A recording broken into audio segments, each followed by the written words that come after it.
I used to believe my marriage was unbreakable. I was wrong. 21 years. That's how long Sophia and I had been married.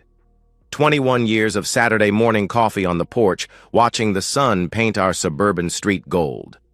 21 years of anniversary dinners at Romano's, where Giuseppe still remembered our first date.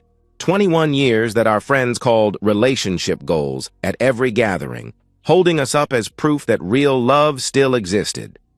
I'm Daniel Reed, and until 3 weeks ago, I thought I had it all figured out. Logistics manager at Branson. Industries, pulling 60-hour weeks but proud of the stability I provided. The 4-bedroom colonial we'd bought 15 years ago paid down to half its mortgage.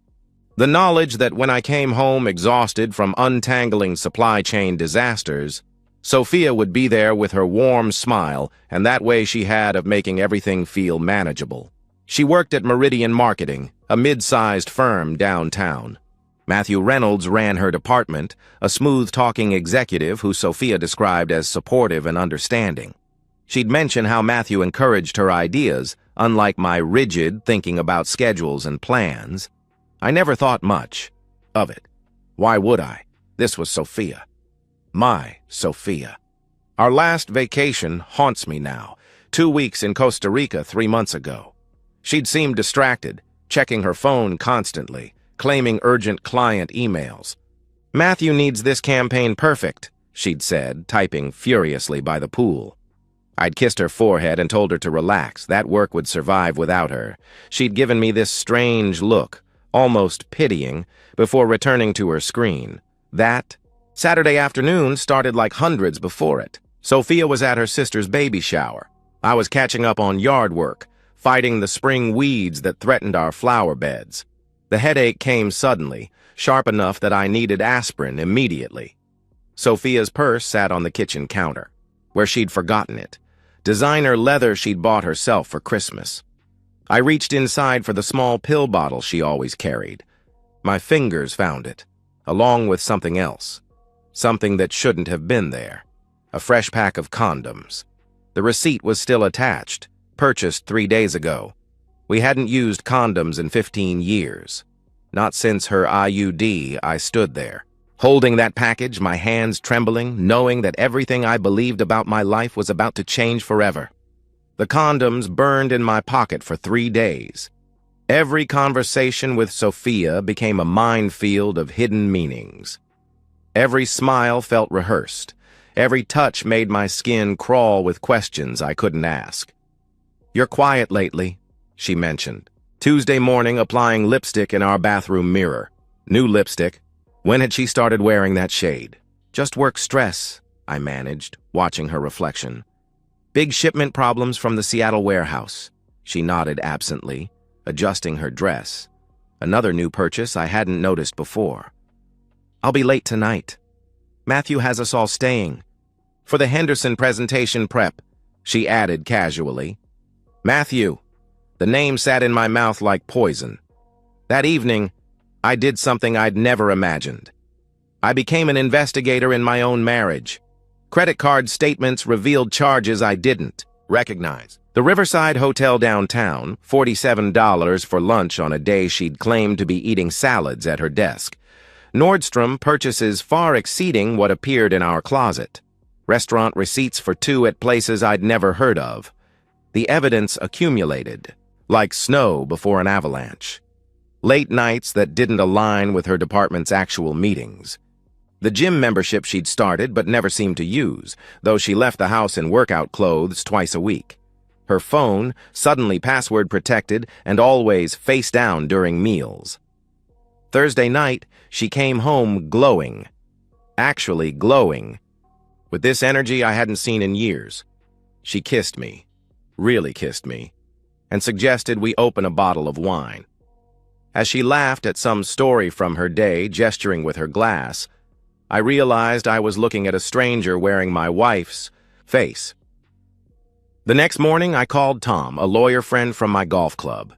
"I need a private investigator," I said without preamble. "Someone discreet, someone good." Tom's pause told me he understood. "Jack Thompson. No relation despite the name. He's handled several situations for my clients. I'll text you his number," he replied carefully. Jack Thompson answered on the second ring. His voice was gravelly, matter-of-fact. "Mr. Reed, I know this is difficult. I'll need some basic information to start surveillance," he said. I gave him everything: her schedule, Matthew Reynolds' name, the hotel charges. Each detail felt like another nail in my marriage's coffin. "Give me 2 weeks," Jack said. "I'll document everything. Photos, times, locations. Whatever's happening, you'll have proof." Those 2 weeks stretched like torture. I became an actor in my own home, playing the role of oblivious husband while memorizing every lie she told. She worked late Monday, Wednesday, and Thursday.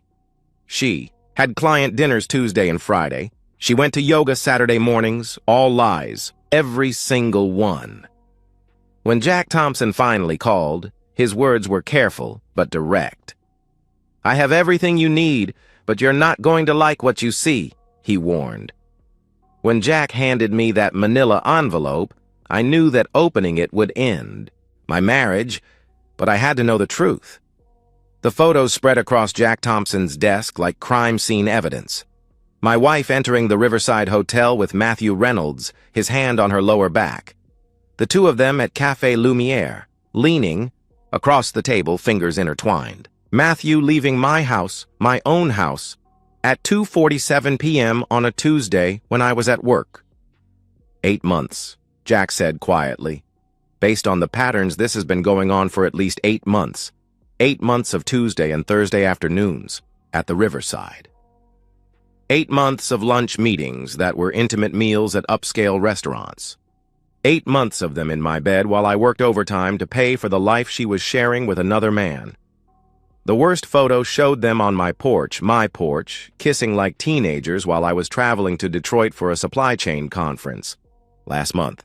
She'd told me she missed me that night, sent me heart emojis. "Matthew Reynolds is married," Jack continued, sliding another folder forward. "Wife's name is Linda. 2 kids, 17 and 14. He's got as much to lose as you do." I studied Matthew's information with the detachment of planning a military operation. Senior Vice President at Meridian Marketing, 6-figure salary, house in Westfield worth twice mine, country club membership, the perfect suburban success story built on lies. "What's your next move?" Jack asked. "I need a lawyer first," I answered. Rebecca came highly recommended, a specialist in high-asset divorces who'd earned her reputation destroying cheating spouses in court.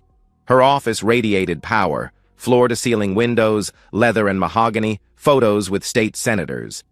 "The prenup you signed is your best friend right now," she said, reviewing our documents. "Adultery clause is clear. She forfeits claim to the house and half the joint assets. With this evidence, she won't get a penny beyond her own 401k and personal property." "What about timing?" I asked. "Don't tip your hand. Let them think they're safe. Document everything. The more evidence we have, the less room she has to maneuver," Rebecca advised. Her smile was sharp. "I've seen her type before. They always think they're smarter than they are. I spent the next week preparing with methodical precision. Copied every photo, every receipt, every piece of evidence into multiple sets.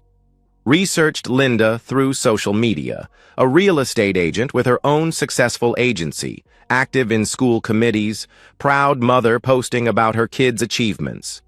While her husband screwed my wife, the employee handbook for Meridian Marketing sat on my desk, highlighted and annotated. Section 7.3, romantic or sexual relationships between supervisors and subordinates are strictly prohibited and will result in immediate termination. Both signatures at the bottom, Matthew Reynolds and Sophia Reed. I opened new bank accounts, in my name only, ready to transfer funds the moment I pulled the trigger. Changed the beneficiaries on my life insurance. Consulted with a locksmith about emergency lock changes. Every detail planned, every contingency covered. At home, I became the perfect husband. Asked about Sophia's stressful projects with concern. Rubbed her shoulders when she complained about long days.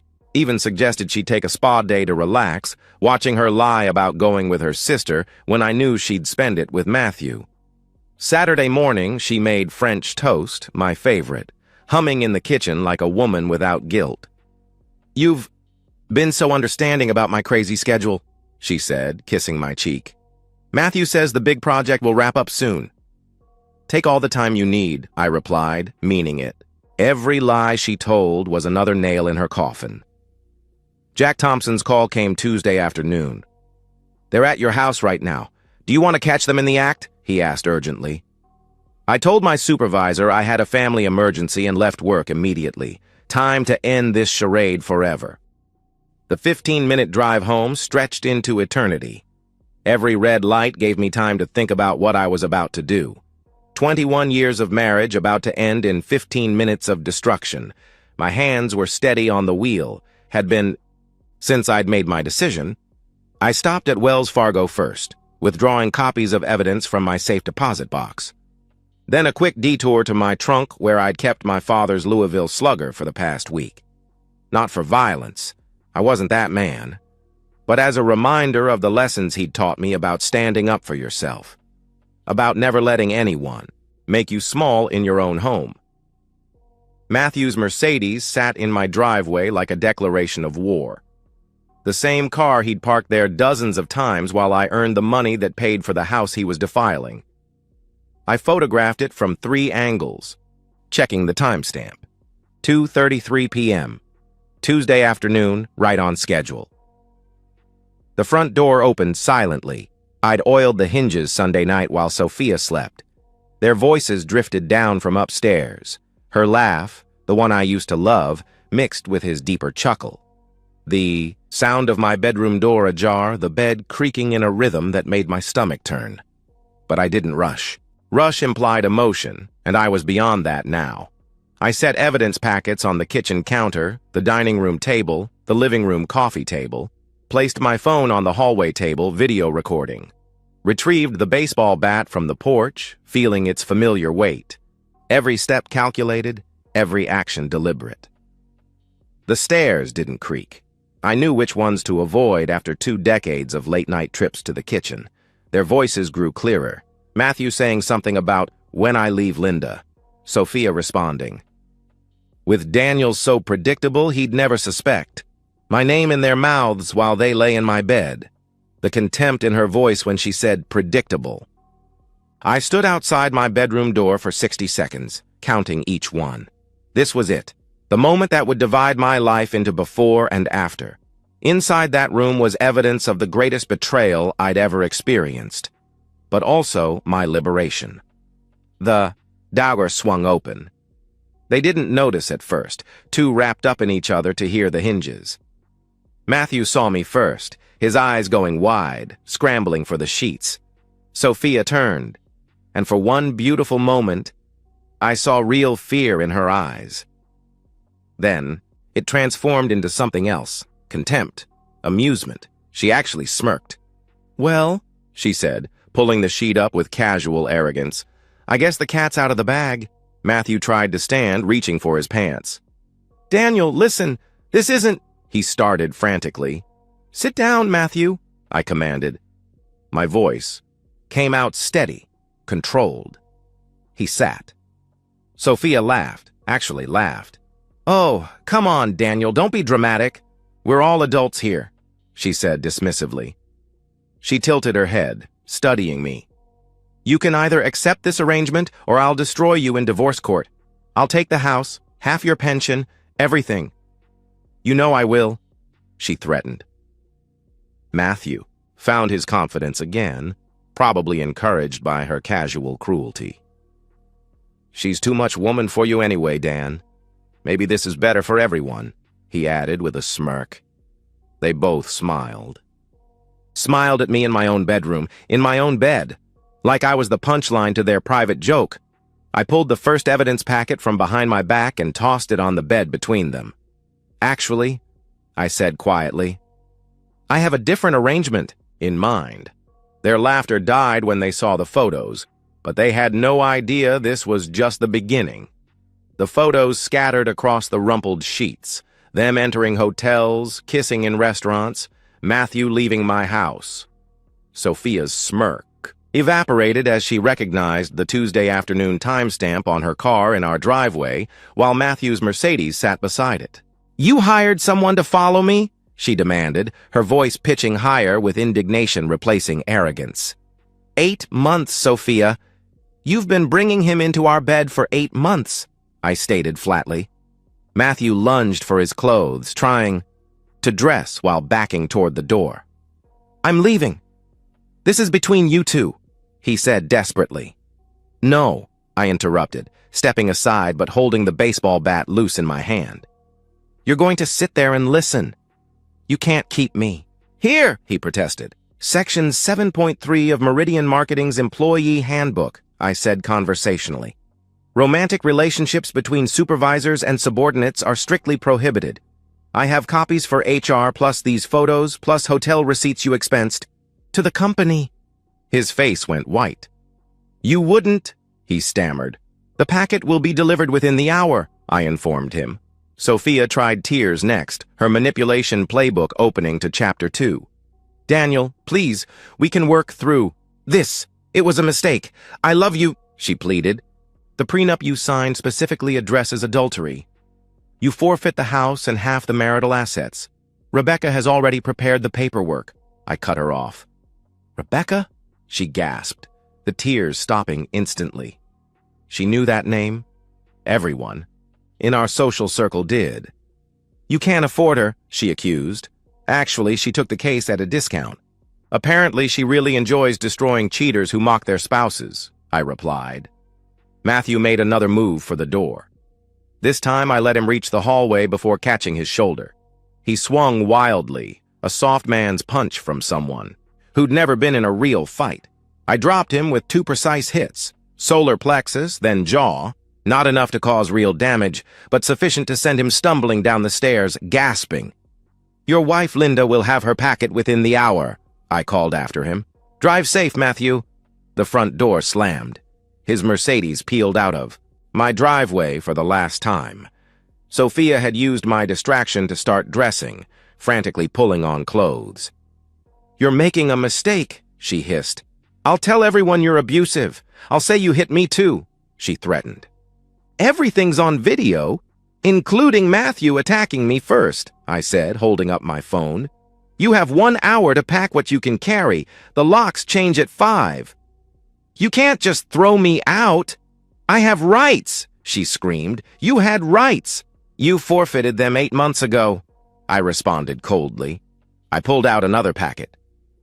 Copies of everything have already gone to your parents, your sister, and our mutual friends, with a cover letter explaining why you're no longer welcome in this house. Her face cycled through rage, desperation, bargaining, and finally spite. You think you're some kind of hero? You're pathetic, Daniel. I needed a real man. She spat. And, you chose Matthew Reynolds? I laughed, genuinely laughed. A man who cheats on his wife and children? Who runs away the moment things get difficult? That's your definition of a real man? I asked. She threw things into suitcases with violent efficiency, muttering threats about lawyers, about social humiliation, about how I'd regret this. I followed at a distance, ensuring she only took her belongings.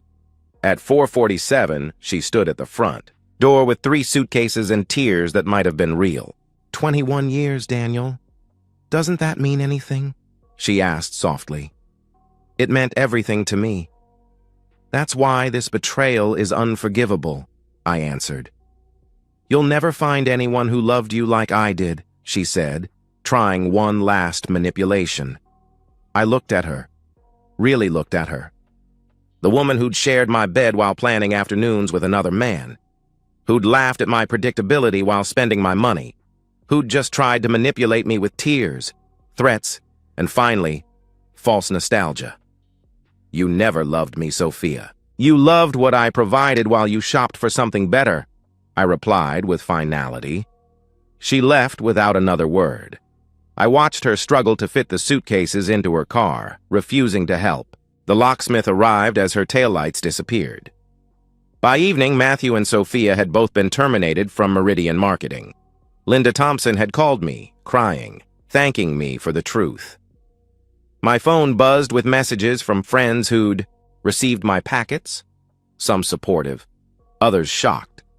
I sat in my empty house, in the silence I'd earned, and felt something I hadn't expected. Peace. Justice, I learned, isn't just about punishment. It's about watching the guilty face the consequences of their choices. 6 months later, I barely recognized the man who discovered those condoms in his wife's purse. That man was soft, trusting, predictable. The man I am now understands the difference between kindness and weakness, between forgiveness and enabling. Sophia moved back to Oregon to live with her parents. The last I heard through mutual friends, she was working part-time at a local marketing firm, making a third of her previous salary.